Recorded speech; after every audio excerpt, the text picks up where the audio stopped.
Welcome to TFFL's TV.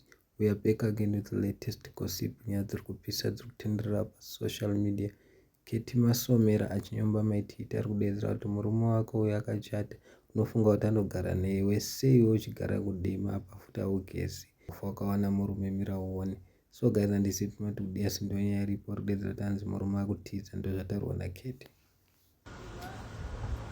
Mujolo uyanyisa. Takakudza kuti une masara hakuna murume anokwanisa kugara newe more than 6 months iwe. Masara yako awinawo haise kuti ungagara nemunhu.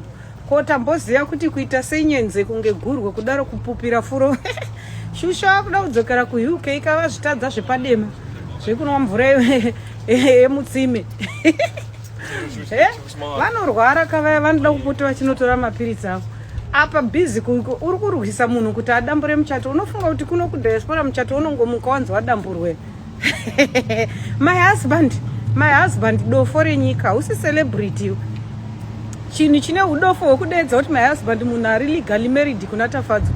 Hausati watanga uchasarenda hapana murume ane dzakakwana anofa akakuroora. That's why uchingonotora ma street kids ekudiaspora vari desperate vaya wovaroora uchivatizisa mukumbo. Ndeupi murume akambonyasa kukuroora ukubvisira mari? Ndeupi? Hapana, vese unongovatizisa mukumbo kumba kwako. Hausati watanga.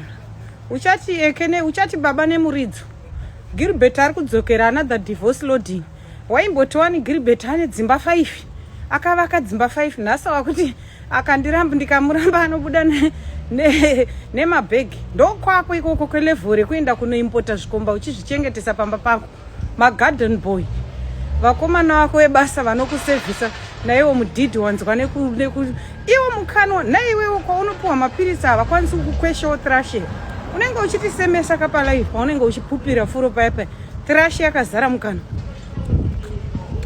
Mwana wangu anoenda kuchikoro chinodhura, anoenda kuchikoro che6,000 apedza obva onoekta mapono ari kuwebsite yaLex the Hotpot achipuwa 100 pe picture.